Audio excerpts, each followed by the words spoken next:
All right, if YouTube cooperates, we are now going live.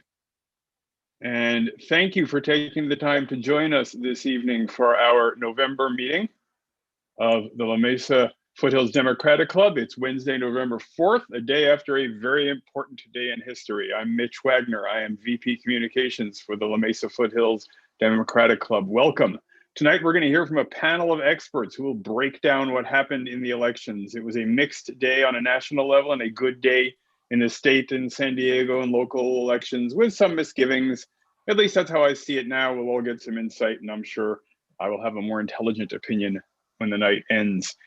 As before, we're streaming this on our YouTube channel if the technology cooperates. So if you have friends or family who can't make it tonight on Zoom, or if you experience technical difficulties and have to leave us, you can watch on that YouTube channel. Just search for La Mesa Foothills Democratic Club on YouTube. If you have anything you need to bring to our attention, or you notice any technical problem or anybody disrupting the meeting, please message me or Katie Seghetti, and we'll be able to help you out. And now I am going to put our club president on the spot and take her off mute and ask the very important question. Tina, is there anything you would like to say to the club before we begin? Yes, let's keep the faith like in Hamilton. Wait for it. I'm how's that? You're gonna sing working out? I'm willing to wait for it. Just keep calm. Let's try not to get too schadenfreude. Heck yeah, it's a word if I say it's a word. And let's all keep calm and let's be kind and patient. Thank you. And let's all remember there's 734 days until the midterm elections.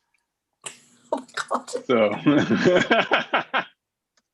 all right, let's move on now that I've scared everybody to death. We're gonna go for the main part of the meeting here. I'm gonna shortly turn things over to my colleague on the board, Evlyn Andrade, to gonna host most of the meeting. Evlyn is a graduate from UC Berkeley and is currently the development director for Climate Action Campaign, a nonprofit focused on changing local climate policy. In 2018, she was a candidate for Santee City Council and has been a passionate proponent of social, economic, and environmental justice throughout the region since then. She's an elected delegate for the California Democratic Party, was recently elected to the San Diego County Central Committee, and most importantly, is a valued board member for La Mesa Foothills Democratic Club. And take it away, Evlyn. Thank you. Thanks everyone for being here. It's been quite a day, and last night was also quite an evening. We've had a lot of wins and a lot of losses, and obviously we're still waiting to hear on the presidential election. So it's good to be here with all of you. Here with us tonight on our panel, first we have Imperial Valley College professor Ric Epps, who is a retired professor of political science from San Diego State University. He is a political analyst and an international relations and presidential politics expert. So thank you for being with us today. We also have Dr. Kyra Greene, who is the executive director at CPI, the Center on Policy Initiative. She brings expertise on socioeconomic inequality, race, and qualitative research methods. She too used to be a professor at San Diego State. Thanks for being here. We also have with us Michael Smolens, who is a columnist for the San Diego Union-Tribune. He's got a long history of political coverage and was the government and political editor at the UT from '92 until 2017. He's overseen local and state and national political news, and he's covered politics at all levels. So we're glad to have you here. And lastly, we've got Cynara Kidwell, who is a California political consultant and data analyst. She works with the San Diego Democratic Party. She's led the South Region's grassroots organizing team. She's been involved with our local party since 2004 and brings years of campaign and organizing experience and expertise. So thank you all for being here tonight. We're going to go ahead and I have a lot of broad overview questions, want to keep it open-ended, want to leave you all to lead this discussion. And if there's any questions that you particularly want to answer, please feel free. I'm going to unmute all of you and really just have you mute and unmute yourselves as you please. First, I think we've definitely got to start with the presidential election. Obviously, right now we know that it wasn't a landslide win, and so we want to hear from you all. What do these results tell us? What do they tell us about Democrats? What do they tell us about Republicans? What do they tell us about our nation as a whole? Who wants to go first? Okay, well, I'll go first then. Last night was, I had several friends that were teasing me because they were all drinking. They started drinking around 7 or 8 o'clock, right? Because the numbers looked daunting. And it was very heavy, partially because I think there were two ways it could have gone, right? Could have either gone where Trump looked like he was really going to run off with it, or a lot of people thought it could have been a landslide and there'd be the better angels, if you would, of all of us as a nation would realize the type of human being, just in terms of quality of character, the difference is startling, right? So you would think that people would look to that part of an individual, they would rationalize the decision. I think for a lot of my Democratic friends and those who sort of line up on that side of the aisle, it's almost bittersweet to some degree, and partially because it says a lot about the country that it could be this close, that people, for lots of different reasons, decided that they were still voting for Trump no matter what. And that's disturbing. But it's also, I think, on a larger scale, it has a lot to do with our democracy and what I call the hypocrisy of democracy. And that's a much broader argument, which I won't go into too much detail, but just to suffice to say that it's much more about the illusion of democracy that we perpetuate than the actual true implementation of democracy. Otherwise, you wouldn't have a case where people would be more concerned with getting it right and doing the right thing and making sure everyone got a vote, right? Instead of trying to figure out how to subvert the election process and the voting process. And that stabs directly at the heart of democracy. If you're saying that, let me close it down now, and then not just the president, but other individuals to suggest that it is perfectly okay to not count everybody who's legally allowed to be counted, that's like saying you care less about democracy and more about your interest group, which is all a political party is an interest group. You'd rather have them win, and no matter what. So it's almost like we created this. We have a crisis of our moral and ethical behavior in this country about even what is fair and what is right and what is just. And that's a deeper problem that I don't know that we have. We will have to confront it, but what we do about it is yet to be seen. Yeah, definitely. And kind of going along with what you said, I think because of this overt racism that we saw on display for the past 4 years, and with Trump and his administration, I think, and with also, we were seeing record numbers of voters, record numbers of people being registered. I think so many of us did hope that this was going to be a landslide election. And obviously we're seeing that that's not the case. With so many people voting for this, very openly racist person, what do we say to people of color in this country? Where do we go from here? I guess I'd like to say something. Go for it. So, but as this election was coming up, I was reading an article and it was talking about the authoritarian nature of Trump. And they were putting him on the scale with Erdogan and Duarte and Bolsonaro as these authoritarian figures that are not democratic, that are willing to shut down the opponents, that are very tribal, that it's just their group that matters. And that really scared me because all of those men are still in power. So we talk a lot about the character of us as a nation, and I think it's a weakness of humanity, because in all cultures you find this attraction to the strong man or the perceived strong man. We're not unique in this fault. And we're also, obviously not superior, unfortunately, to it. we tend to think, we look at these things and say, oh, they can only happen in other countries, but people are people no matter what country you're in.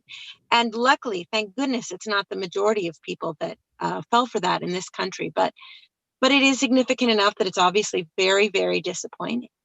So I think, first of all, it happens.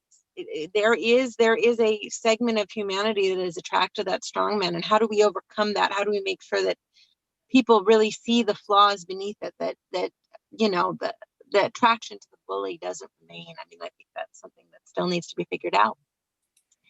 As far as, you know, people of color, yeah, I found myself thinking that exact same thing last night. First, I'm thinking, you know, I want to run away to Canada. Well, what about my family that's here? What about my aunts, the other women in my family that just cannot stand what Trump says? And then I thought a little broader and I said, you know what, my family, we're not a religious minority. We're not an ethnic minority. What do I say to those people who are even more affected than my family, that are going to have to live with this man if, heaven forbid, he was to be reelected? And of course, then the morning came and everything looked a little bit better. Things are going to get better in the race. And the reason is that, remember, Democrats were voting very, very heavily by mail ballot. So we had, first, you saw the early mail ballots come in. Early mail ballots tend to be people that are voters, that understand how the process works, that don't put things off. Young people tend to put things off. But our young people, our Democratic young people, were voting by mail, where the Republicans were voting at the polls. So we are still there is still opportunity to see things shift nationally. I'm still holding out some amount of hope that we will get some surprises out of North Carolina, out of Georgia, because those are where the late voting people of color that are not such frequent voters will be voting, and voting late. So we still have these numbers coming in. Philadelphia and Pennsylvania didn't even start counting till today. So I think there is still room for improvement nationally. Obviously, it's looking maybe nationally like Biden is going to be it. Cross my fingers, don't want to knock on wood. But also in some of these Senate races and these congressional races that we think we've already lost. There is still going to be time for change there. These votes are not counted yet. And we got to remember who voted by mail late. They were Democrats, and they were the infrequent Democratic voters that we're going to count on to get us over that finish line. So it will get better. The question is just how much. Thank you. Getting back to, I think, something Rick said, first of all, the trend looks like Biden will win, but and it's not an original thought here, but there was a lot of hope from folks like you and some of you like myself that Trumpism would be resoundingly rejected, and that's not the case. So I think one step needs to happen is people need to understand, why is that? Was everybody a racist? And was everybody, you know, wanting just a strong man that's going to destroy democracy? I don't think that's the case. People had different reasons for voting for Trump. I'm not trying to rationalize it, but I think the important aspect is to understand this, because these divisions aren't going away suddenly if by Friday that Joe Biden has 270 electoral votes. Of course, there's going to be lawsuits and all that that are already going on. And another thing that sort of came up is that there was, you know, no matter how much we were cautioned, we threw sort of the cautionary advice to the wind and got depressed because it wasn't a blowout. I don't know why anybody would have expected it to be a blowout. You know, the national polls said one thing, but, you know, particularly people that pay attention know that the state by state race is the way it goes, and that was never going to be a blowout. For Biden to really rack it up early, the stars had to align. I mean, he had to win all those states that were very close. You know, did he ever even lead in Texas? And people were expecting him to lead in Texas. So I think there was, you know, there's always the possibility, but I think through the media and some other, you know, commentary, that possibility sort of turned into, if not a likelihood, the focus that this could really happen. And I think it set people up for something that was probably unrealistic. And it's not like we, you know, weren't told, we didn't know in our hearts that what we're facing now could be what happened. It was a tough night, there's no question, but, you know, the trend seems to be going in that direction. But it wasn't the 2018 blue wave nationwide. I don't know that I agree with the previous speaker that there's going to be a big turnaround on the Senate races and House races. I think those are pretty much settled in. Certainly not in terms of, Democrats taking the House, but there's a lot to be determined. I mean, it's fascinating the fact that it looks like Biden actually will win Georgia. So, while there wasn't the big blue wave, there's this realignment is going on perhaps a little more slowly than people would have hoped. Anyway, that's my 2 cents. Thank you. I'd like to just interject real quickly. I think one thing on the positive side, I think you're right that the trends are changing in the South for a lot of different reasons. And one of the things that's taking place, which may still take another cycle or two, is there's been a lot of corporations and manufacturing moving to the South. So a lot of Northerners and Westerners are moving to the region. And so that's changing the demographic in the South tremendously. Hollywood has moved a big chunk of their work out of Hollywood into Georgia. That's bringing a whole lot of more progressive individuals into that state, which is changing the dynamics there. Arizona, the Hispanic population is growing and becoming more responsive, in that state. Texas certainly is going that direction, is moving that trending that way. And it's not even about the notion of how many blue or how many red states we get. It really is about really making sure that the people who need to vote, whoever they're going to vote for, have the opportunity to do so. And that also that we do a better job of looking for qualified candidates as well. I mean, let's be candid about that. There's some tremendous individuals out there who don't get a chance to get a seat at the table because of the construct of our political institutions and who gets access to power or gets a seat at the table, right?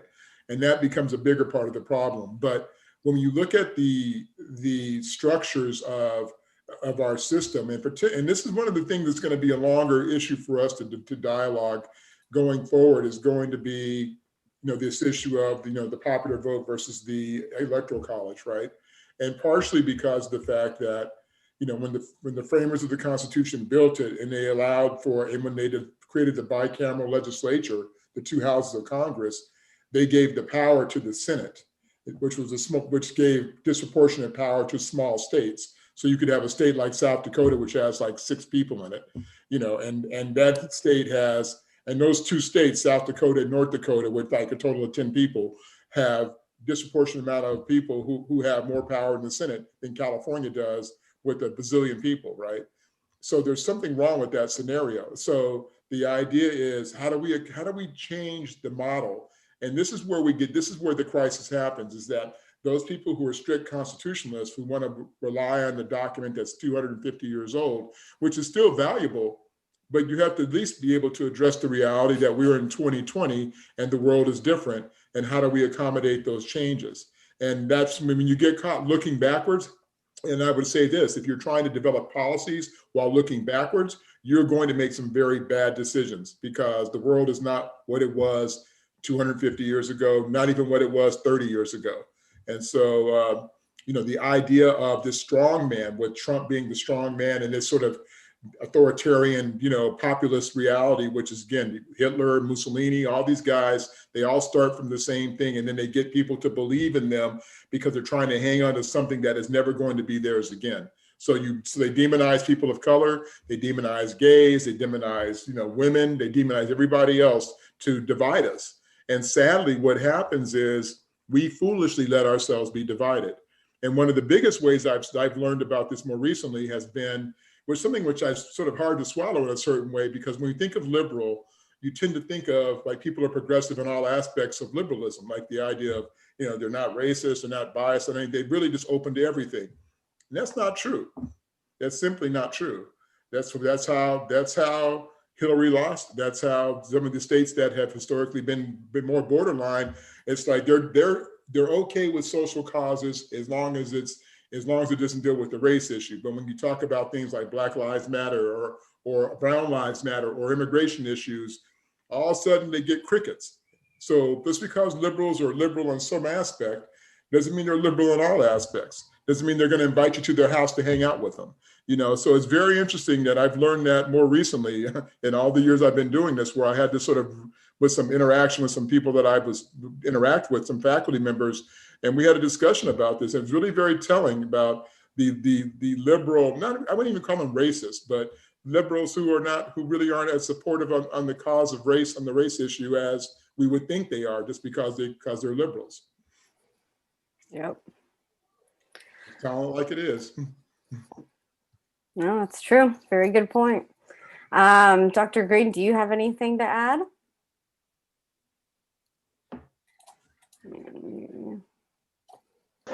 There we go. I do actually have a couple of things I wanted to add. I may be rare in this, but well, first of all, thank you all for having me here tonight. But I grew up in Kentucky, so I have spent my early life was living into the world of Mitch McConnell, and I have to say, for me, part of thinking about this, and I have lots of friends and family who still live in Kentucky and in Tennessee, and so I don't feel like this is an election that was a surprise to me. The dynamics that we see in this country are not surprising. I want to just start with a few things. This issue about the illusion of democracy and what we're seeing in this presidential election, even the way we're counting these votes are a demonstration of our lack of investment in true democracy, and especially in terms of racial justice. We're seeing votes counted, just a very simple point. We're seeing it take a long time to count votes in urban areas. Why is that? And I was pointing out to a friend, you have counties that have a total population of 10,000 people. If you give them a voting machine and tell them to count ballots, and you hear people in Philadelphia saying this, like, we can count about 10,000 ballots an hour, then you're going to see early counts, you're going to see a responsive democracy in a place that has 10,000 people, right? You then go to the places where people of color live, where poor people of color live in urban areas. And we've already decided that we'll tolerate longer lines, we'll tolerate more challenges to democracy and to getting results in those democracies that can be in that democratic process that can be trusted. That's something that regardless of where we live in this country, we can be setting standards about what it should look like to conduct the sort of structure of an election. That while it's the power of state legislature, state officials to set their process, we could at least set some minimum standards about the availability of polling areas, of polls, about access to technologies that help people to be more effective in exercising democracy.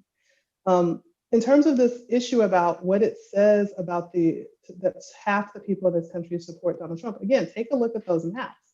What is incredibly important about them is that we have what continues to be very strongly an urban and rural divide. As a person who grew up in a state that's primarily rural, I can tell you that it doesn't matter who you run in the state of Kentucky. People are already living in two different countries, in that state and across this country. And to this question of, like, is Donald Trump a strong man, a racist? What I can tell you, and this is going to come up when we talk about the state propositions, I hope, is that the indicator of this country is that the limits of our ability to attack racial justice or equality, that limit is absolutely set by economic security. White Americans, non-Black folks, and there's a lot of openness to sharing and to opportunity when there's a perception of prosperity. But as things get tighter, people's willingness to invoke some kind of change that might make things more equal becomes more difficult. So if people on the left want to have a more, not that it's right, but if you want to have a more liberal democracy, you've got to tackle this issue of inequality, the wealth inequality gap that we've allowed to grow in this country, and to create more economic insecurity for folks as a baseline for having even the beginnings of that conversation that move us forward. I would love to believe that people would just, be their better selves, but that economic insecurity is one. And if you just take a look at the history of this country, you see how periods of economic growth offer opportunities for a more liberal democracy. I think those are sort of my big points of, like, coming out of this, like, initial look at this presidential race. Thank you. Before we move on, I do want to touch upon one last thing as far as the presidential election is, this whole Russian interference thing. It got some headlines very briefly and then it was gone, but we know that there was evidence of Russian interference. And Professor Epps, definitely want to hear from you on this one. What happened to that, right? Why did we stop hearing about it, and what is being done about it still?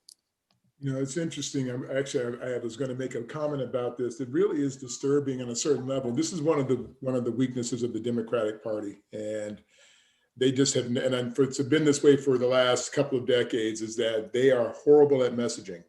It is amazing how woefully inept the Democratic Party can be at messaging, or even counter messaging. So when they get attacked on whether they get attacked on verbiage, right? Like, for example, then I'll respond directly to your question.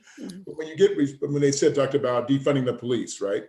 And they really didn't mean defund the police. They're really saying we want institutional change on the police, not really defund it. But so when the other side starts saying, oh, they want to get rid of the police and have anarchy, and then the Democrats don't say anything to respond to that, as if to say, well, certainly people know better than that. No, they don't. And you have to counter that message, because you know what happens? It becomes truth to people when you don't respond to it. Or when they say socialism, oh, we're going to be socialist. Well, yeah, thank God we are, because guess what? If you pay what it really costs to go to public institutions, what it costs to go to public school, what it costs for all your goods and services, guess what? All those people who complain in ACA, guess what? If you took their socialism away for 1 month, they would all come back going, Lord Jesus, give me socialism. The problem is that they do it the way they do it and then the Democrats don't respond to it. So it looks like they're trying to sell something that's not real. So and then again, that's the first thing, messaging. The Democrats got to learn how to message and counter message.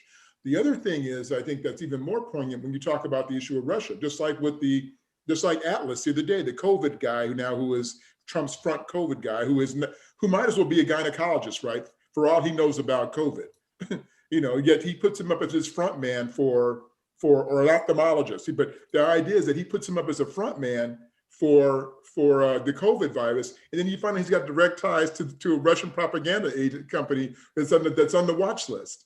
And then you sit back and go, okay, so all these things are happening, and once again, when it comes up, the reason it disappears is because the Democrats don't know how to perpetuate an argument. They let it die on the vine, and they let it go away. And the Republicans master, like Benghazi.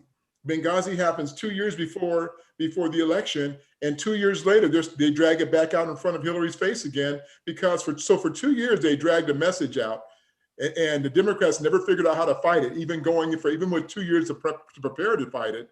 And the same thing happens with this. It goes out there public, and we all know that it's true. And they always feel like, well, we don't want to be that. We don't want to dig up the dirt. You need to figure out how to dig up the dirt. And I'm not saying to do that in a malicious way, but you have to be able to confront truth where lies are being told.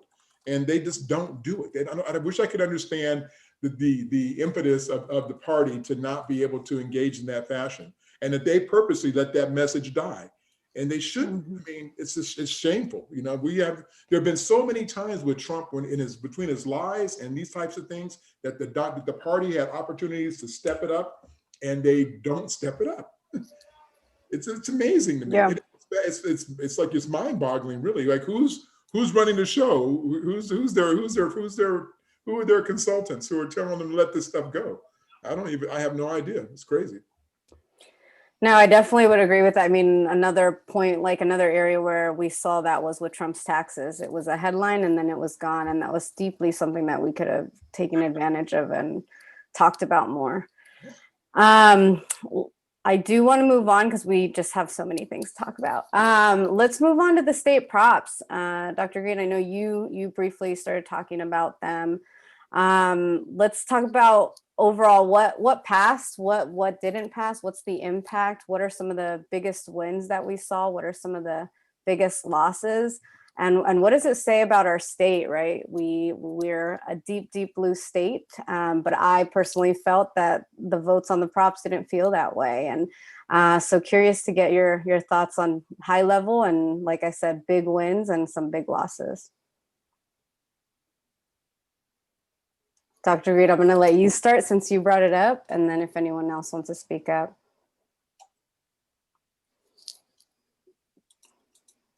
She's on mute. Yeah. All right. So I would say that what I saw in these propositions is really and truly it feels to me like the shape of it is based on people's sense of economic security. Just to speak to the idea of like, where are the big or impressive wins? I think around continuing California's march towards decarceration, which is sort of interesting in the face of this issue around defund police and that messaging. I actually think that there's been some real success in helping to highlight for folks that you have a choice with the budgets that you have. You can spend it on locking people up, or you can spend it on the things that actually support society and helping people become part of our community and stay in our community. So I think that part is the bright spot in this set of propositions. I think the places, even the Prop 22 with Uber and Lyft, I think it's scandalous, frankly. It is a sign, and this actually speaks to your question, Evlyn, about Russian interference. I actually also want to say, at some level, what's the question of Russian interference? We've already allowed for the idea that people can lie and spend as much money as they want to tell lies to folks. So the idea that like the Russians are like, it's really bad if foreign entities somehow come and lie to people and mislead them, when we've accepted that telling mistruths and like outspending is the way that we communicate in the first place. So just to say, I think Prop 22 is an example of that. And it's also an example of the challenges of educating people about the deeper impacts around this. We just don't have a space to have those conversations. So as somebody who works at CPI, for me, I look at something like Prop 22 and I think, okay, people may think that they're helping folks to keep their jobs working for these companies. What they don't recognize is that that is a huge chip in the sort of basic protections that we have for workers. And it is going to be hard to justify why it's okay to take those protections away in this space and not expect corporate interests to try to march that through in other places where workers need protection. But that wasn't even a discussion. I mean, no one launched a meaningful public discussion. There was just not the resources to have that kind of discussion about what this meant and what it meant to let those companies buy their way into it. Even the question of how they surveyed their employees, which is what I'm going to continue to call them. A lot of their survey data was taken from actual surveys that drivers were required to at least acknowledge having been asked the questions on the app that they use to work. I mean, so you log on to take rides and it gives you a survey to ask you how you feel about AB5. So that kind of discussion didn't happen. I'll just leave one last thing. The most shocking outcome of all of these propositions is not maybe the most important, but I have said this in other places. I thought that Prop 18 was an easy one. The idea that we would continue to expand our democracy and that we're talking about the issue of a few months and people's ability to participate in the primaries, particularly because we want young people to get more engaged in politics. And they complain often about not having candidates that are exciting. So giving more people a voice in that process of selecting candidates for this process, I was just surprised. And so if people have insights about why folks would have been opposed to that, I am all ears because I have no idea. Yeah.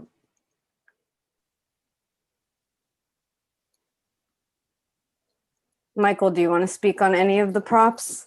Well, sure. It was, excuse me, I had something up on my screen. On some of them, there was a bit, it's not surprising that there's a bit of a contradiction, but what I was looking at, I get the numbers mixed up, but I was surprised that the eliminate cash bail failed. I thought, given all the concern about, with the social justice protests,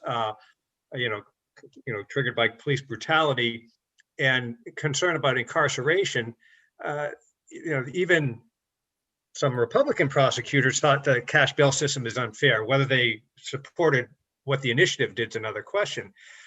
So that failed, but yet we restored, I think I got it right, restored the right for former felons to vote. Again, they're two different things, but I was sort of thought that a lot of people like myself, you'd vote for one, you'd probably vote for the other. That was kind of a split vote in my view, but I think it did show that California is about as blue of a state as there is in the nation, but it showed again that perhaps the public at large isn't quite as liberal as the leadership that supported a lot of this. I was surprised at the Proposition 15, the split roll, which a lot of Democrats have been talking about for years, didn't make it, and actually a lot of once it got on the ballot, some Democratic candidates were a little skittish about supporting it.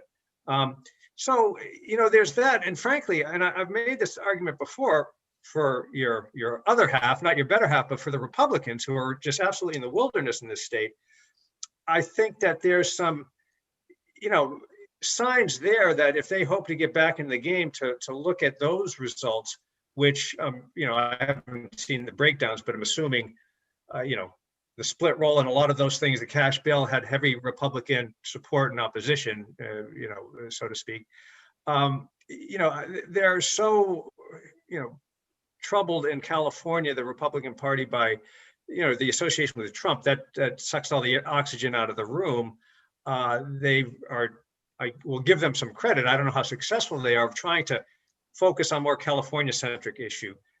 These kind of criminal justice issue, tax issues and so forth, they're just not seemingly getting anywhere. I know they picked up a couple of congressional seats, but that's, doesn't thwart the trend. So I'm kind of rambling, all over the place here a little bit, but that's sort of how I viewed the ballot measures, that it didn't go quite in the way I thought on some of them, the more Democratic and liberal positions didn't make it. As far as Prop 22, so much money was spent on that.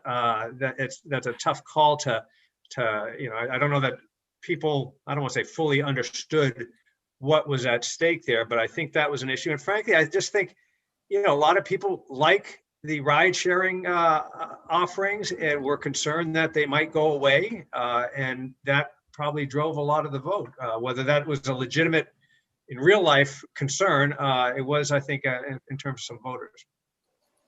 And I think that definitely goes to show with, it goes to what Dr. Greene was saying about, you can spend an enormous amount of money and not necessarily tell the truth, but people will listen to it, or, and I think, with some of the props, I don't know if any of you want to touch upon Prop 15 or Prop 16. Additionally, Michael, with what you were saying on some of the criminal justice reform that we saw, I think there was also a lot of misinformation, and, activists also disagreed on a lot of them. And you saw, there were people who were paid and a lot of money spent on those from all sides. And I think there was just a lot of lack of consensus on whether or not they were actually the right moves, unfortunately. Does anyone want to touch upon 15 or 16? Cynara, I see your hand up. Okay, so I have a website that I maintain called politicalpropaganda.org. And basically, I just upload all the flyers from all the races that me, my friends, my neighbors get, just to get an idea of how much messaging you're getting from one side or the other. So I haven't fully finished uploading all of the literature for the props for California for this cycle. But I can say in my household, we received no less than 15 mail pieces in favor of Prop 22, including 2 in Spanish for my husband, a third that was just for my husband for Latinos, and for our roommate that was born in New York but is of Korean descent. She received not 1 but 2 mail pieces in Korean for Prop 22. And that's quite the luxury. I mean, that's a lot of money spent on a language that my roommate may or may not speak. Yes, she's of Korean descent, but that's a no guarantee that she's going to respond to a mail piece in Korean. And then every other demographic way they could possibly get us. So I think, we can say, people's voting on this is a reflection of their views. It may or may not be. I mean, you are just bombarded by so much information. So we got 15 in favor of Prop 22 and 1 against. 1, a small mailer with Lorena Gonzalez on it. That was my household. So, it's very hard to say, this is a reflection of the feelings of the electorate.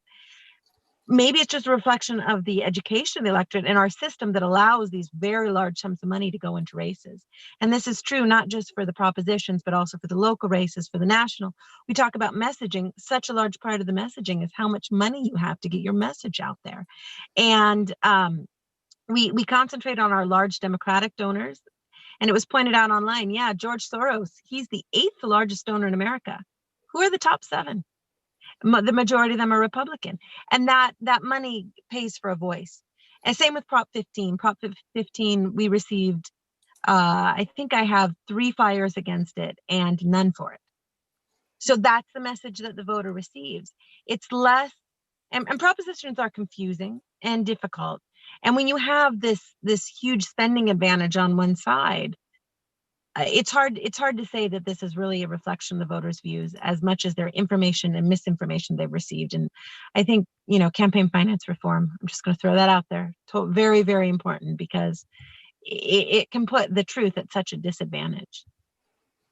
Yeah, thank you. Let's go ahead and move on to the congressional races. We know, I think, really the two ones that we weren't sure how they would end up is Amar Kemp-Najjar's race, and currently he is losing that race, and Sarah Jacobs, who won with nearly 60% of the vote. Can you all give me your thoughts on that? Were any of those surprises, and what do those results tell us? Well, I'll weigh in. There was a lot said and written about how nationally that the Democratic surge was sort of a mirage. They kept telling us to watch out for, red and blue mirages as the night went on. I thought, and I haven't gone around the entire county looking at all the results, but that San Diego actually was another sort of a reincarnation of the blue wave that we had in 2018. Specifically, I'm more focused, admittedly, on City Hall and the county, but there and elsewhere, I think that Democrats made a pretty good showing. It looks like, I'd be surprised if Darrell Issa didn't win at this stage. I think he's ahead by a little over 4 points. But just, again, the fact that district was even in play is rather remarkable in terms of what's happening. Is that sort of part of the demographic political shift we've been seeing in the county? Or is it, is that part and parcel of the whole Trump effect? That had been a pretty strong Trump territory. So we'll just have to see, I think, in the next couple cycles in the event that Amar does lose. But so that's, as far as the Jake thing, you talk about money. She spent a lot of money. We know they have a lot of money. I'll also maybe give the benefit of the doubt that the Jacobs name is actually pretty positive in this town. Yes, they're very wealthy. It's a big corporation, but it's one of the few big big corporations that's based in San Diego, and I think that that may have helped as well. But her campaign was really overwhelming in terms of the resources they could bring, and that certainly hurt Georgette. Anyone else want to speak to the congressional races? I will. So right now, about 12% of the votes are still outstanding in the county. And I'm basing that on our turnout right now at the Register of Voters is 64%. We expect the final turnout to be around 83, 84%. So that's 12% of votes that still haven't come in. So at the beginning of the night, Amar was ahead when the first blip popped up. And then he dropped. So what was that? The first votes the Registrar of Voters shows are the early vote by mail votes, which were, in this cycle, heavily Democrat. The next votes that come in are the at the poll votes, which we know in this cycle tended Republican. What's left again is those later vote by mail votes. And those are what are going to be ongoing for the next few weeks, though most of them will probably be counted within the next 10 days. But remember, as long as it was accepted, as long as it was sent by yesterday, something can still be in the mail and still be counted. So Amar is currently down 4.5%. And if you look at that district, the place that has the lowest turnout to date is Escondido. Escondido is his strong base. I'm not saying he can overcome the advantage of 4.5%, but it's certainly going to tighten, and it's going to tighten a lot as those numbers come in from Escondido. Because if you look at the voter turnout, currently it's lowest in Escondido. It's not going to stay lowest. That's because people were Democrats that mailed in their ballots late. So we're going to see that race tighten a lot. Whether it's not enough to overcome it, I don't know. But that his numbers are going to probably go up from here. And as we saw in Sarah Jacobs and Georgette's race, we had, Dem on Dem, and similar with Board of Supervisors with the Nora Vargas race, another Dem on Dem. Do you see this as a trend moving forward in San Diego County? I see Cynara nodding yes. Democrats are becoming so dominant. Yeah, and for Democrats, that's, it's I don't want to say embarrassment of riches, but it does present certain problems because it is divisive by its nature. I guess you'd rather have two Democrats than two Republicans, or a Democrat and a Republican. But if the party chooses to endorse, and then you've got prominent people on both sides, but that happens in primaries, and people usually come together.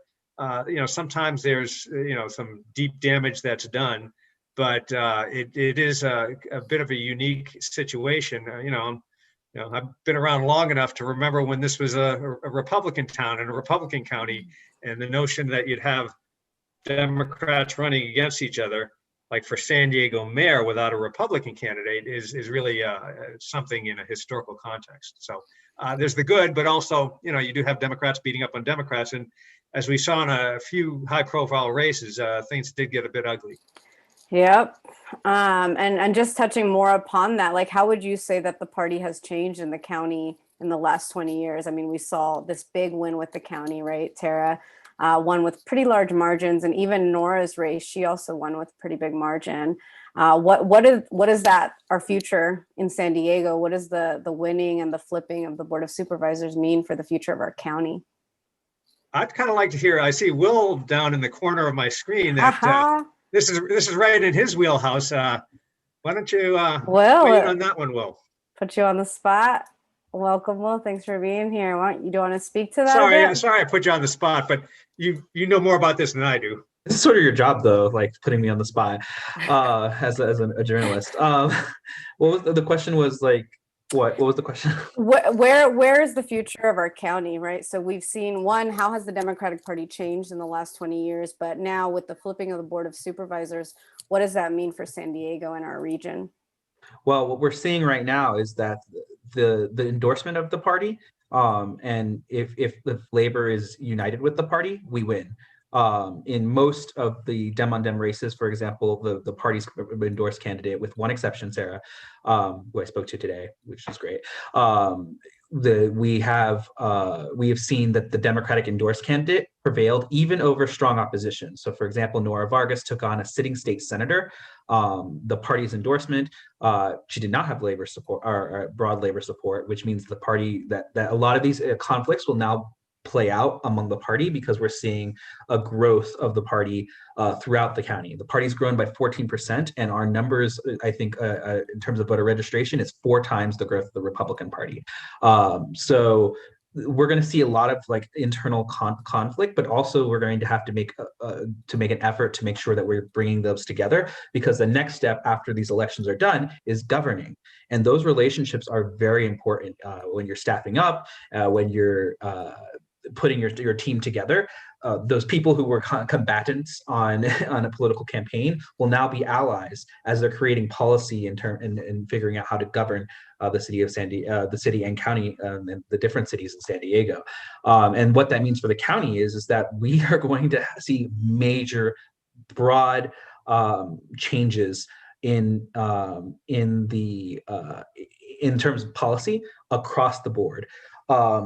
In terms of housing, in terms of homelessness, in terms of mental health, with the county, we're going to see a lot of difference. I saw a point about someone mentioning that we engage in all these Dem on Dem conflicts, like that's sort of a self-defeating concept. Well, it's important to note that in most major democracies, parties do choose among their candidates, and it's important because if you can identify, and we have to do a better job in terms of like explaining why we've endorsed our candidates, because we all have a right or a responsibility as elected leaders to inform our voters about the party's positions, and make sure which Democrat may be better in line with our position. And that's important not only for the politics of it, it's important for governance. Do you all predict that there's going to be more Dem on Dem races, and any that you see in the future that you want to talk about? Yeah, I think there's going to be probably a lot more road bumps like this, and I think the part of the reality that both nationally and locally that the Democratic Party has to confront, and it's going to be much more of a challenge for the moderate, older Democrats than for the progressive young Democrats, is how they're going to embrace the younger Democrats that are coming up, that are tend to be more on the progressive side, and because as the baby boomers get older and start to retire and go about their business, the question is going to be, there'll be the new young Turks coming in to basically fill the vacuum. They have a different mindset about how things should go, not completely, but generally speaking. And so part of that means that they're going to have the Democratic Party, the base of the party, has to be very careful about how they come together on these things, because if the danger is the fragmentation, right? The danger is if they allow themselves to be ideologically split. That's where the risk is for the Democrats. And as you can see, you saw it nationally, and it certainly could play out locally, as opposed to when you think about the Republican Party has been taken over by fringe elements, from the Tea Party to the Christian far right. There have been lots of elements of the QAnon. There's all kinds of elements floating in that party. And interestingly enough, the Republicans will gravitate toward whatever is the mainline group, so they don't look like they're fragmented. Even if internally they might be, the moderate Republicans, and I know lots of them are like having their oh crap moment, because they're not feeling what's going on in their party, but they're also crickets with regard to responding to it.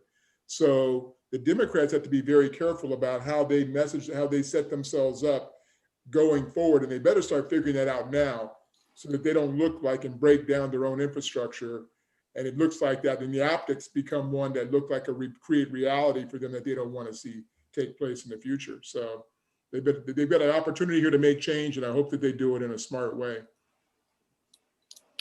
Dr. Greene, you're muted again. I know, I keep forgetting at work. It's our courtesy. I will not touch this again.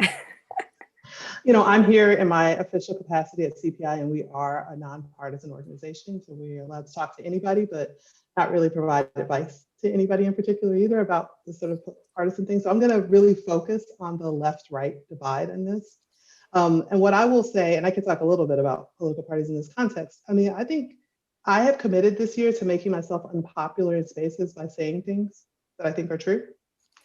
And here's the truth, I think that Californians have to acknowledge on the Republican side that they have a party that's increasingly out of step with California Republicans, like people who used to identify as Republicans. And that is because they have lost the argument primarily on the social issues, right? So they have on that side of things. But that means that California Democrats have to tell themselves the truth, that it's not that they've given people such a compelling vision. They've attracted lots of people who haven't changed their politics at all. They've changed their party. And that is part of what this tension is. I'm not saying that's exclusively what's happened, but that's part of where this tension comes from. At the same time, both parties have to acknowledge that there's something happening that's a third thing, which is that more and more, especially young people, are choosing not to identify with either of these parties. And to keep going with that case, the case is that we haven't made an economic argument, especially to young people. So California is a state that's this is a difficulty which we're seeing in things like tax policy in the state. I tell people all the time, Prop 13 is one of the ways that old people in this state steal from young people, right? Because they keep their cost of living low and they make it difficult for young people to live in the state. That's the truth. Yep. And our set of propositions have really reinforced that. And that's not just something that's been a Republican or Democrat issue in this state. Both sides have been skittish about raising new revenue, have been skittish about adjusting a tax code that allows it to take care of its most marginal, the people who are surviving on the margins in this state. And at the same time, we're watching, people who are Democrats pat themselves on the back because they are a little better, maybe, at recognizing the social humanity of other people. But that's a little better, because it's not, as I'm pointing out, deep enough to change the economic adjustments that people are willing to make in order to accommodate them. So I think that is really, to me, part of what is hidden underneath this, if we're only talking about parties and not talking about what are the platforms and what are the long-term trends, and especially paying attention, I think, to younger and newer voters and how they're being motivated. Thank you. Yeah, no, it's a great analysis there. Are there any races that stood out in the county, whether it's north, south area, east area?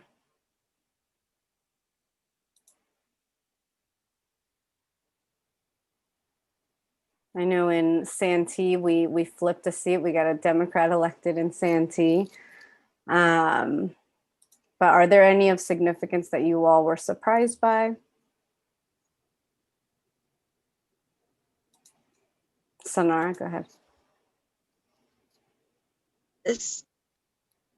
Okay, so I was surprised by the win by Nora Vargas, that it was as large as it was, because there was a lot of money spent by her also Democratic opponent Ben Waso. He put out substantially more mail than she did. He hit her more times than she hit him or their allies. It wasn't necessarily the candidates. Sometimes it was affiliated groups. And yet she won by a significant margin. So that was interesting. She was the party endorsed candidate, and perhaps it was the credit of the party. Perhaps it was being female as a female candidate. But yeah, it was that was really surprising, given that he did have both a fundraising and a spending advantage in the race.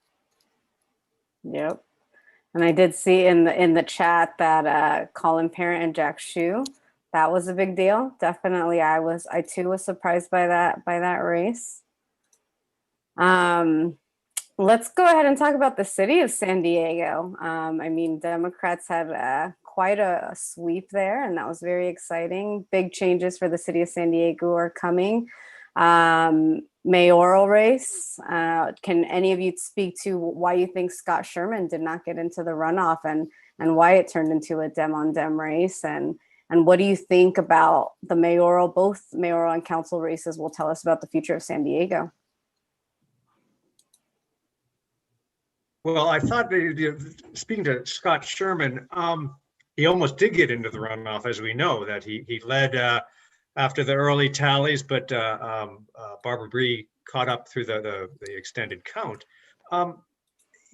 Scott's an interesting politician in that, he comes off as a straight shooter, and in many respects he is. I never quite understood the reason why he jumped into the race.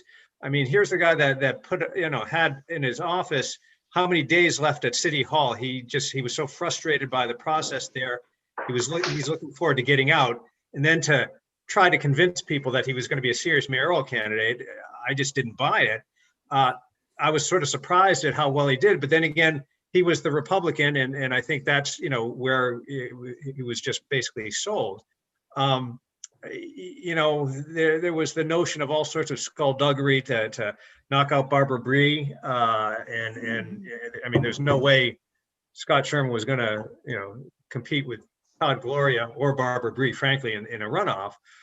So I think some of those suspicions kind of came up. That might be a little insidery, but as far as the larger picture, having, as I said, two Democrats running for mayor of San Diego was really rather remarkable. They went after each other very hard. I think that we also learned that both in the mayor's and city attorney's race, that as big of a deal and much of a problem the 101 Ash Street building is, I just don't think that resonated so much with voters. That became such a focus of the race at a time where my friend and colleague Scott Lewis went on Twitter saying, we're in the middle of this pandemic, schools aren't opening, businesses are very, very challenged, and it seems like the campaigns are totally focused on this building, which frankly, we may find out that Maura Elliott, had some bad moves, and that Todd Gloria may have had some bad moves, but it's really Kevin Faulconer's problem. And so, it was sort of interesting how that kind of got transported to a political issue in these Democratic races. But again, I think that what's happened at City Hall is what's happening all over the county. The political demographics and the issues, have been trending Democratic for really decades. It's Ron Nehring, the former head of the San Diego County Republican Party and former head of the state Republican Party, he maintains that the big blue wave was just something expedited by Trump, but it just, those demographics were happening for some time, and he and others are in a real quandary as to what the Republicans possibly can do to get back in the game, as I said earlier. There's always a long-term ebb and flow to politics, but it's tough to see things, changing much except around the margins, on the given election year in terms of the political demographics of San Diego County. It's a real Democratic town, and will continue to be that way for some time. Yep. What's interesting about this is I worked with David Alvarez a little bit. I'm consulting with him on his race when he was starting with Faulkner. But and Kevin's a friend of mine. I know Kevin well, and so I know both of them. And it was interesting because I finally recused myself because I was working with Fox 5 News at the time. So I decided I didn't want to be in the middle of trying to pick between, either one. But I told David very much because he was hanging out in Barrio Logan and he was doing his thing out there, and all the Hispanic Latinx folks were hanging out on Saturday for the show. And I had a very direct conversation with him. I said, you know what, it's great that happens, but let's be candid about the fact that Hispanics don't vote. And I just, I'm giving him the hard truth because he needs to understand this. I said, those folks, that's wonderful that you go down there and you cite that, but you have to win the north of the 8 Democrats. And those are mostly white and middle upper class that you have to resonate with.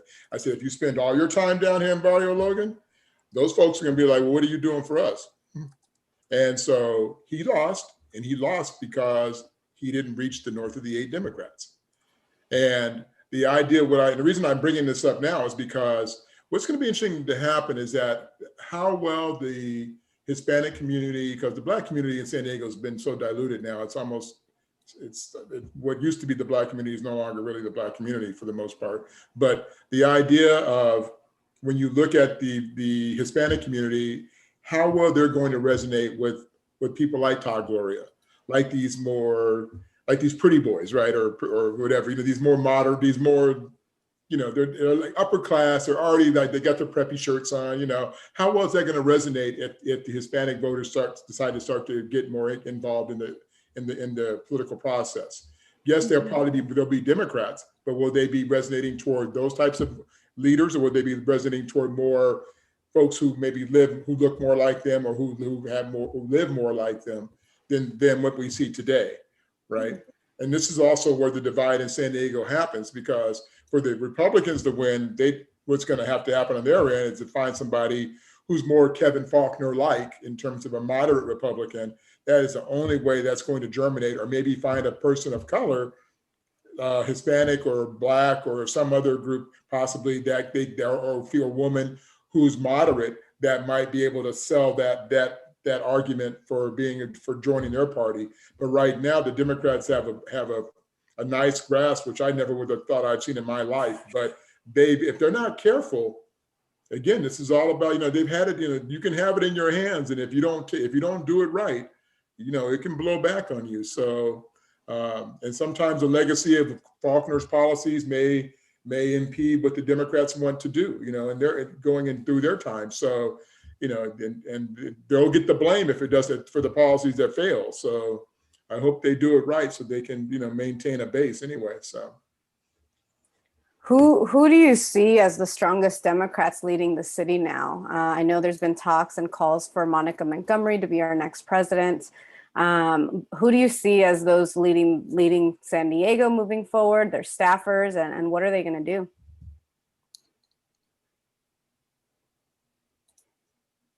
That's a good question. I think Monica Montgomery certainly is the name that pops in my head first. She's solid, but I'm trying to think of who some of the players are now. That would be. Oh, let me let somebody else answer that. Let me think about that for a minute. Let me think about that for a moment. I'll take a swing at this. It's not going to be the answer that you want, probably, but I will say I think that aside from Monica, I think that's a story yet to be told in some ways, especially in terms of new crops. I think one of Democrats. I think one of the things that's true in this moment is that we have the party has been successful at getting a lot of people elected who are first-time elected officials.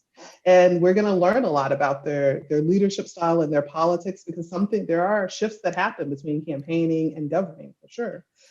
So I think in that way, just the sort of flow of new folks into these roles is exciting, because I think it's full of opportunity and opportunities for leadership. I think it's exciting to see a county that is, maybe there's not the partisan diversity, but there is certainly.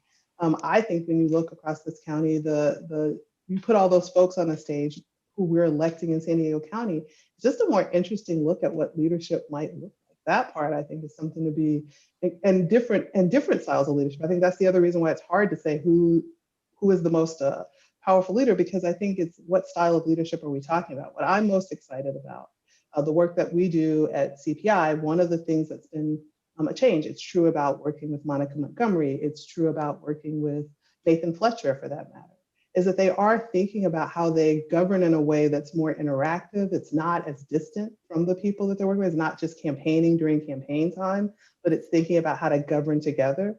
And those are the things that I'm most excited about. It's not just who's the elected and who's their staff, but how do they think about engaging people all the time around the issues.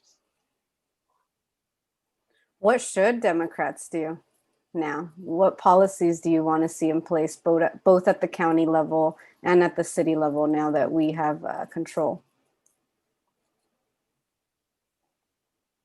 Well, if you're asking me, what I'd like to see folks advocating about, I don't know if you noticed, I got a broken record that I'm playing today, but it really is. I think that the weakest thing from the left is part of the reason Donald Trump is so strong in different parts of this country, like the places I grew up in, is because he does paint for people a vision of prosperity.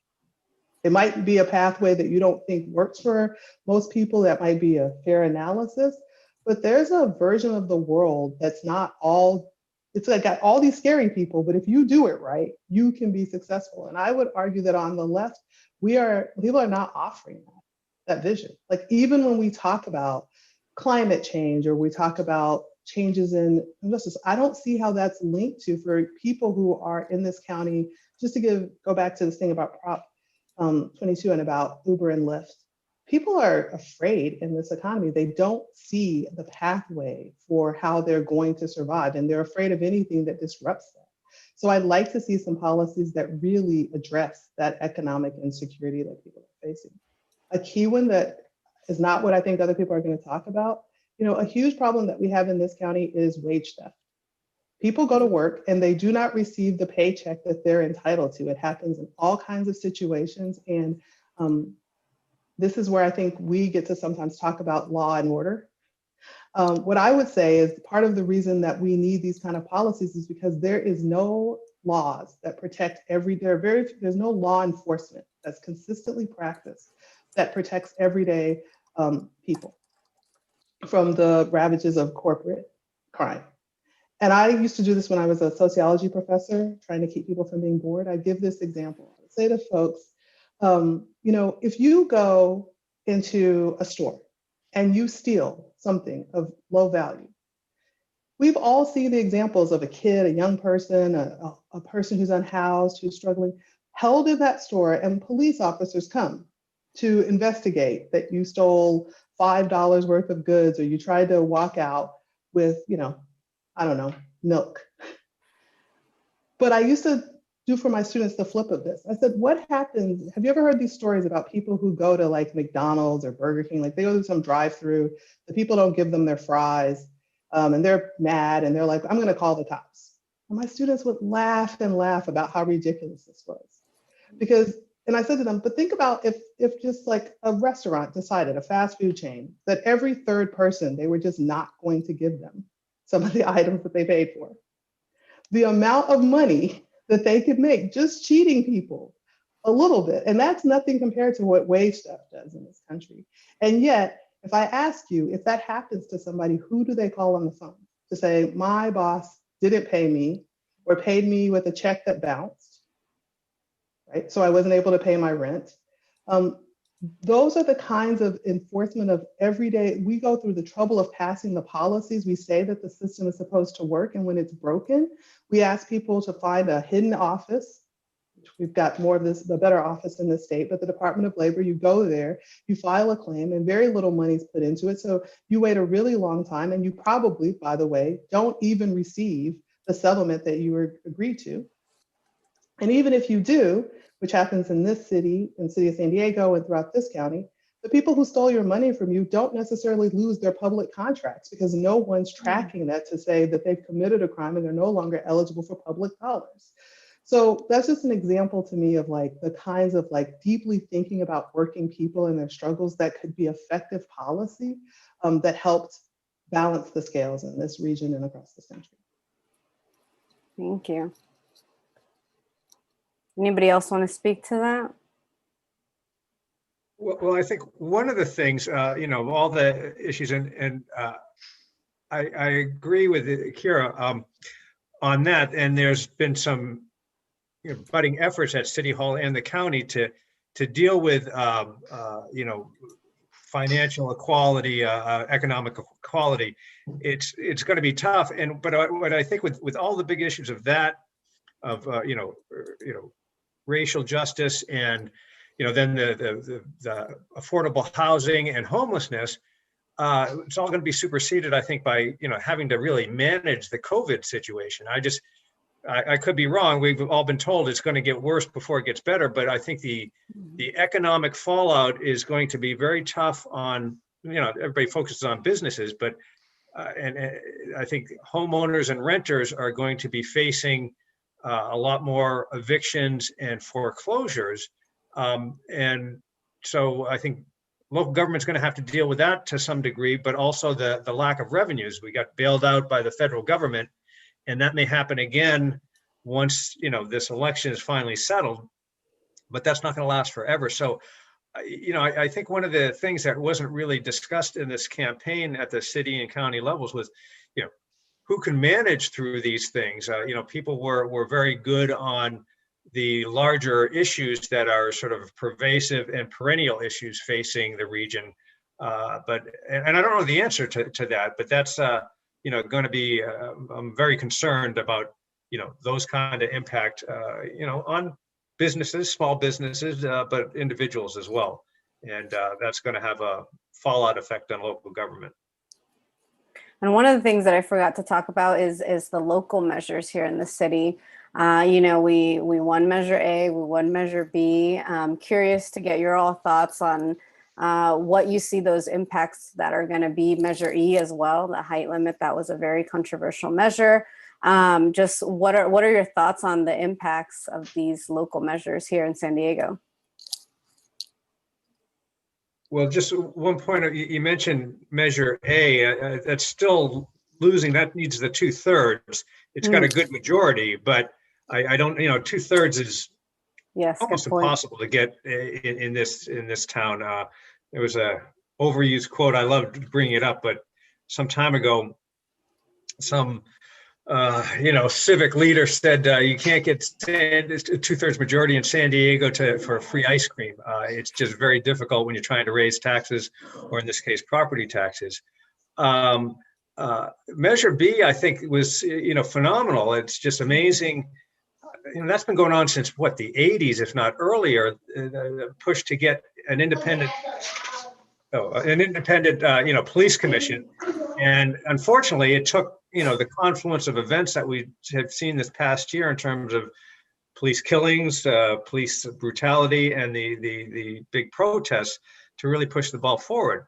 One of the things I've mentioned before, and I mentioned again in a column briefly tomorrow, but the proponents are thrilled, and we're thrilled that the momentum they had going into the election, but they're also a little cautious because there's, it gets into the weeds, but it requires an enabling ordinance, and a lot of that detail is really going to determine how this commission works.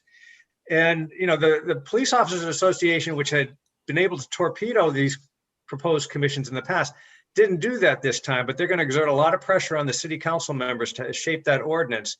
So that's going to be a very interesting story down the line to see if it basically gets watered down. Thanks.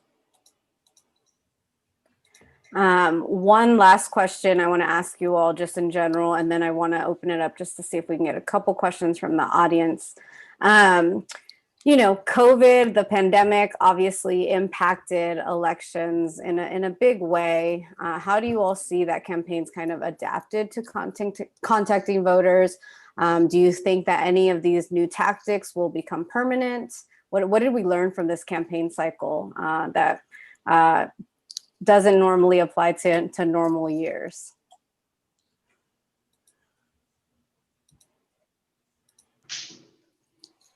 I think one of the things that stood out to me particularly, and I mean, so I think we did a pretty great job of making these adjustments, because once they realized that this crisis was going to continue, they started putting the framework in place to deal with it. And the beauty of it is, like, for example, the mail-in ballot, right? I think you're going to start seeing more people rely on mail-in ballots, and not really, you won't see the old day of, going to the neighbor's garage and, or to the school and doing those. Not that they won't have a few places, but you're going to see a lot more of the mail-in ballot, which I think is going to help increase, hopefully, voter turnout in a lot of ways, because it'll be much more simple to do that. And I think that's here to stay, regardless of pandemic or not. And I think it also gives us an opportunity to reevaluate, the technologies that are available, and the different ways that we were able to reach out. And in certain communities where the libraries were utilized, I think they did a really effective job of really showing, the different avenues to be able to get your vote turned in, and that process. I think the communication was done really well, collectively speaking, as opposed to some other areas where it's horrific. But in California, I think they really pretty much got it right in a lot of ways in this situation. Cynara and Dr. Greene, I don't know if you have anything, because I know you both work on local campaigns in different capacities. And Michael, I don't know if you can also touch upon it, just big picture, what you saw in campaigns. Well, I want to sort of ditto what Rick said. I think, frankly, there's the potential for a lot of carryover. In many ways, particularly back east, and the president, they love to beat up on California, but California leads the way in so many respects. From the diverse population that we're seeing, spread across the country, but also a lot of innovation. And, what do we have? We had, even before this, 75% of registered voters were regular mail voters in San Diego, and pretty close to that percentage in California. I would be surprised if you didn't see that institutionalized in more states, or at least offering more options. I think the early voting has been, a huge success, even in person. And as Rick said, we're probably going to see the sort of more regional centers that we had this time. And, I loved going down to my local church 2 blocks away, but I think that's just going to seem so cumbersome. And I just sort of wonder, particularly in other states, if people's experience that they're going to start demanding those kind of options, because it's convenient and easier. And as we know, certain politicians want to make it less easy. But I think that, it's weird to even talk about silver linings about the COVID situation, but that, and, I'll maybe, kind of put the spotlight on Will again, but I'd like to hear a little bit more in terms of real, the campaigning aspects. I think people were terrified about not being able to have the human contact, and, that'll come back to some degree, but we won't see hugging and kissing and handshakes. But, the whole Zoom process worked, I think, a lot better than people thought. Fundraising, was up and down for folks, but it wasn't as bad, most consultants told me, as they had feared. So you'll probably see some innovations. But, Will, I'm sorry to put you on the spot, but you were really involved in campaigns. So I'd just really like to see your assessment of how things went. What do you think carries over just from the campaigning aspect? Twice in one meeting. Yay. So we were innovative. And in terms of fundraising, I didn't see a problem at all. In fact, the county party has raised more than we've ever raised. So, but that's because we had a lot of exciting candidates. I mean, we had control of the county at stake, and the biggest agency dealing with health and human services is the county. So in some ways, like the crises of our time played into why it was important to get behind our effort. We had 1,100 1,200 volunteers who were involved doing lit drops. And then since they couldn't do face-to-face canvassing, although I'm pretty sure some of them did some social distancing canvassing because we have some really amazing and brave Go team members. But we also did texting, a paid text and call program, which the county party has never done before. And we did a lot of things with digital advertising because Facebook allows you to take the voter rolls and put the voter rolls into Facebook. And so you can target directly individuals through social media. So we spent a lot of money on that. And those innovations were, well, obviously successful, I guess. So. And you see a lot of that carrying over when COVID hopefully is a bad memory. Yeah, there's no reason to not do those things. Texting is very cheap as a method, and is really effective, particularly with younger voters. I'm the president of the California Young Democrats as well. You will not get me to answer my cell phone, but if you text me, you got a good shot. So there's no reason for us to stop the sort of multimodal approach to campaigning. And I think if anything, in the military, we talk about, I was a Marine veteran, adapt and overcome. And so we had a challenge with COVID-19. I was hospitalized, so it was very serious. But we adapted, we overcome, and we will use those in our repertoire next cycle when we re-add canvassing, assuming there's no more pandemic. And before I let Kyra or Cynara speak, if anybody has any questions, please raise your hand or put it in the chat. So I'm now looking at the chat. But yeah, Cynara, Dr. Greene, if you want to speak to what changed for you all. I know Will touched probably on a lot of it too. That's right. And just a correction that we don't work on any candidate campaigns. That's in our policy. Not candidate. No candidate campaigns. That's a C3. I meant get out the vote efforts, exactly. Probably. But I think one of the things that we saw candidates do is have more online engagement through Zoom, through Facebook. And we saw that both happening on the side of campaigns, but we saw that as a way that people were also participating in public government. And I think one of the things that I think that candidates are going to be held to as they're governing is how are they bringing those forms of engagement into the governance process? Because it's still disastrous at most jurisdictions. They're doing things like you can put in a comment, but it has to be written and it has to come this far in advance and it's not read out loud. It's just read by people if they go to this website and download it. And all of those things where I think the city of San Diego was an excellent example of this around the budget. And then the county, people have an expectation now. There are groups of people who are being engaged, who want to stay engaged and have an expectation that they can do it from their homes while they make dinner or, help a kid with their homework over here. And I think that's here to stay. And I think it's something that people are going to be held to if they don't govern in that way that allows that level of engagement. Very good point. Yep. I wanted to touch on some of the other technologies that were used in the cycle. So yeah, texting, phone banking, that was used a lot because of COVID, but even before COVID, there are some brand new voter outreach methods that people are starting to use with their smartphones. So the first was peer-to-peer contacts. So I did some of this with Biden. I just literally would go down my phone list and I'd say, yep. And I'd be sending those IDs back to the Biden campaign. So that ability for me to ID my friends and ID my family and send that to the campaign in large numbers, I think that's something that's very new and very exciting. And I think it's going to mature in a lot in the next cycle, because this was really the first cycle I ever saw it. So it's matching up your contacts with the voter rolls and then allowing to tag your friends as supporters. So that's a new way of getting IDs for candidates. The other thing was distributed canvassing. So, when I started canvassing for the first 5-6 years, I didn't have a smartphone, and most people didn't have a smartphone. So everyone canvassed with a paper list. People have moved more and more to minivan. And what I saw in the national campaigns was that now they're moving to distributed list in minivan. So you just go to a neighborhood, you enter a list number, and up pop the numbers. You don't have to wait for someone to provide you your precinct, your turf. It's a lot easier to get people out there in the field, just giving them a list number and letting them go.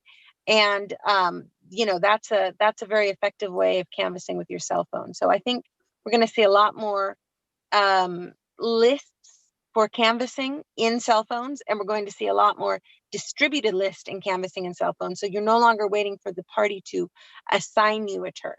They may say, go to this neighborhood, but then once you get there, you can automatically get a turf. So the technology is just getting better and more integrated, and I know we're going to see a lot of both those things in the next cycle, and I look forward to it. I think it'll optimize things.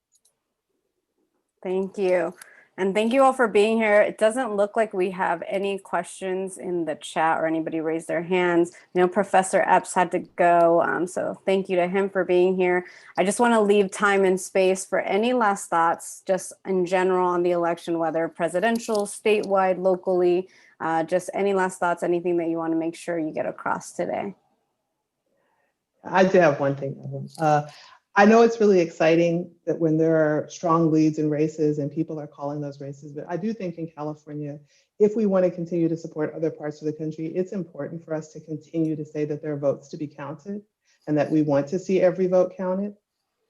I also think that that's important for those of us who do work getting out the vote. We have been, CPAC, we do that type of work, and we were telling people on Monday, you still should submit your ballot. There's something that's counter to that message when we act like elections are over before those, when we told people track your ballot, make sure it was accepted. And we act like elections are over before that happens. If we want to keep people motivated, just a reminder that we should still be talking about how important it is, even here, that every single ballot is counted, every single voice is heard in this election. Yes, no, that's such a good point, especially with California. I think we're only at like 70% in, so things could definitely still change. Michael, do you have any last words? I don't really have anything much to add. The other speakers really kind of hit on so much, but I do want to thank you folks and thank you for being involved. It's I also recommend that we all, once this is settled, to move on with our lives a little bit and not think about politics 24/7. I know that we like doing that, but it's an honor to be invited, so I do appreciate it. Thank you. Thank you. Thanks for being here. Cynara? So I agree, it's not over, and there's some local races to watch. So in Imperial Beach right now, Mark West is behind by very little. There's a great chance he's going to pull ahead. David Arambula in Lemon Grove, he's also not far behind. Lemon Grove is not an early voting place, so you're going to see a lot of late mail-in votes. He could pull ahead. There's an El Cajon City Council race. I don't think we have a Democratic candidate in it. I'm not sure, but there's a lot of candidates in that race, and it's very tight amongst all of them, so that's one to watch. Also, the La Mesa City Council race. The La Mesa City Council race is also, sorry, my light went out. A tight race, but the Democrats are ahead, and Alicia is just behind them. And I think that she is not going to probably pull it out. But so yeah, these races are still ongoing. There's going to be changes. There's going to be different results than what we're seeing tonight. It's just not over yet. And those are some of the races I think people are going to watch. Yep, I'm definitely watching some of those, especially out here in East County. Thank you all for being here. I'm going to pass it over to Mitch. I know there's a couple people that want to speak and have some announcements to make. So Mitch, if you want to take over from here. Thank you all for being here. It was really great to see you all and hear from you. Okay. Hello, everybody. I'm back. Thank you to Evlyn and to our speakers, all of whom did a great job. So now we come to the open mic part of our meeting, where we traditionally give people a minute or two to speak. If anybody has anything they want to announce during the meeting, please leave a message in chat. We're going to start with Raul Campillo, who said he has a couple things he wanted to say. So I'm unmuting you now, Raul. Sounds great. Thanks, Mitch, and to the La Mesa-Foothills Democratic Club. Really proud of the race we ran here in District 7 for San Diego City Council, which, as you know, in 2008 was won by Marty Emerald. And then we lost it to Scott Sherman 2 times in a row because we could never match up in November. And they always said this district was real red and real conservative. Well, a 33-year-old Mexican-American came home with the bacon and 57% of the vote. It's not all in. We know it's not done yet, but our ballot chase statistics make us feel very comfortable that we're going to win. I think the Union-Tribune already published a story tonight saying that we won. We haven't declared victory yet. We were not, as Dr. Greene said, every vote has to be counted, and so we're not jumping ahead. I just want to say a quick thanks to the Go team led by Jennifer Spencer, who hung so many door hangers out in San Carlos del Cerro for us in Tirasana. I want to personally thank Linda, Gary Armacost, and Chris Pearson. Jeff Benish came out several mornings and waved signs with us. And of course, Tina Reinberg, she came through on the building trades door hanger day and took some to Tirasana for us. And I'm just really proud of the fact that we're gonna have a Democrat representing these neighborhoods that are blue and that really have wanted someone who cares about government and not a person like Scott Sherman who has a countdown clock of how many days before he's released from his purgatory, I guess. I don't look at public service that way. I'm honored to be part of public service. And I just wanted to say one last little thing. We were talking about campaigning issues and knocking versus calling. We knew it was going to be difficult to knock on a lot of doors with the pandemic. That's why we started making calls in July and made over 300,000 phone calls, because part of your field program is to identify supporters and then turn them out. So knocking on a door is very good for persuasion, but when you got to dig up Democrats in a presidential general election in a politically partisan year, we knew, go find the Democrats, tell them our name, tell them our message, get them on board as a supporter, and then turn them out in October. And based on the statistics from PDI, I think we were able to churn out over 90% of our 8,000 identified supporters. So our field game was big. And we also sent close to 25,000, actually 40,000 text messages.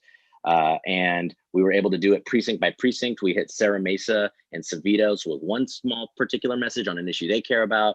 We went after young voters when we saw that only 45% of 18 to 35-year-old Democrats had turned in their ballots by the Sunday before the election. And so we shot two more text messages to them with very specific issues of climate change and social justice, as well as a Tuesday, hey, you can show up today and vote, and it's going to be quick because everyone's voted early pretty much. And so it's not going to be long in line. So text messaging is a huge deal. And I think that part of the reason we're so far ahead in the count right now is because we utilize new technologies and we started using them early. That's what you got to do. You got to identify supporters and then turn them out. And we've done that. And I just really want to thank this club for all their support forever and ever. East County Boy is now representing the far Eastern District of San Diego City Council. Thanks, everyone. Really appreciate your support. Thank you, Raul, and provisional congratulations pending final certification of results. I don't want to jinx anything. That's right. Next up, we've got Jack Hsu from where I live in La Mesa wants to speak. So Jack, take it away. Thank you, Mitch, and thank you, my home club, La Mesa Foothills, for, and this is where I made my initial announcement in July that I was going to run, and I've had lots of support from La Mesans all over. So the race is a bit tight still. I started out with about over 1,000 vote lead over Alicio. It's now down to about 800 votes ahead of Alicio, and still votes to be counted. If the percentage of her advantage increases in the remaining votes, that can make a big difference. If it stays about the same, then the outcome will be fine. So I'm waiting until more votes are counted before saying that I've won this race, but I think it does look awfully good. A lot of votes have already been casted and counted, so I think it looks pretty good. But we'll see. We'll wait another day or so before we make any final conclusions. But my race was something that involved a lot of people. People that I didn't know before I declared my candidacy stepped up and volunteered to do all kinds of work, from coordinating volunteers to website design, to working my social media.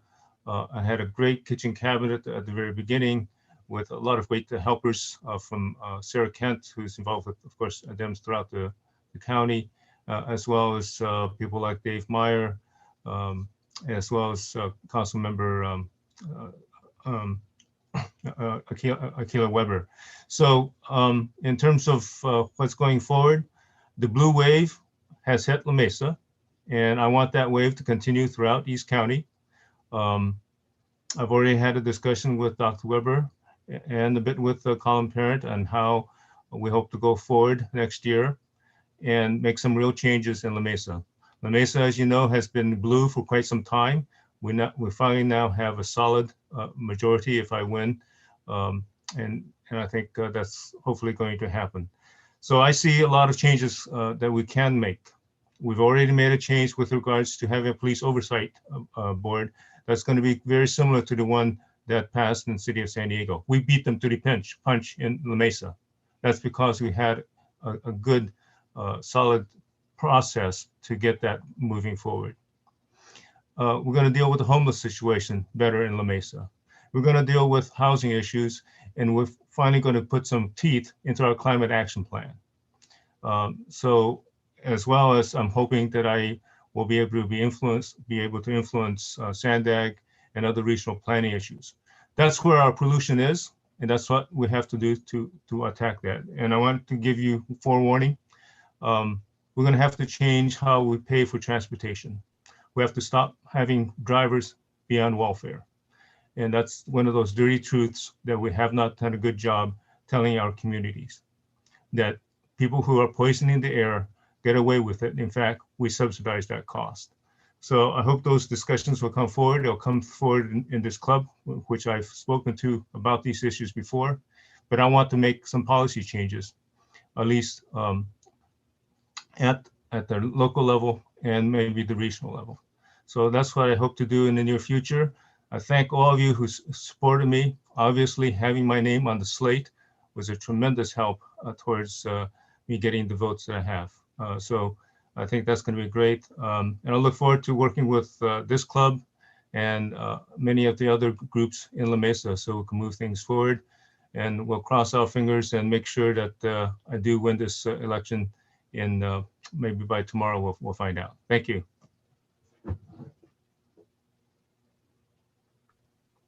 Thank you, Jack. And in the interests of luck and not jinxing things, I will even withhold provisional congratulations, for I fear those would be dangerous.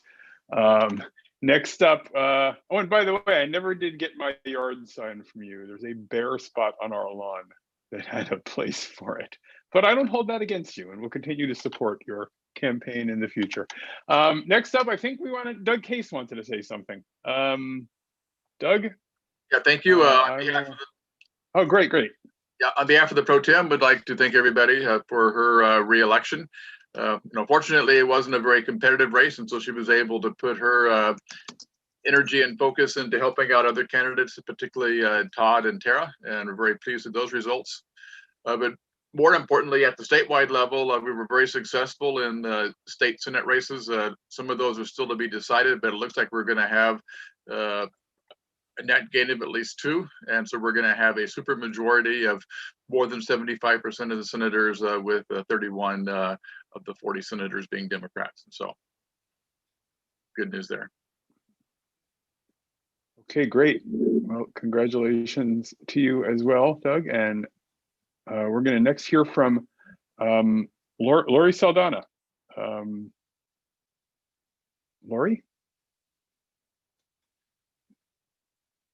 Unmute. Okay, I'm on my phone. I'm not used to doing it this way. So I actually was with Cynara. We had a project tonight, so we're both on our phones in our cars. So I just wanted to let folks know, I've suggested to Susan Pinato, the chair of the president of the San Diego Women's Democratic Club, that we acknowledge all the women who ran in this election cycle. Win or lose, we need to encourage and have more women running for office. And I know from experience how difficult it can be when you're running against another Democrat.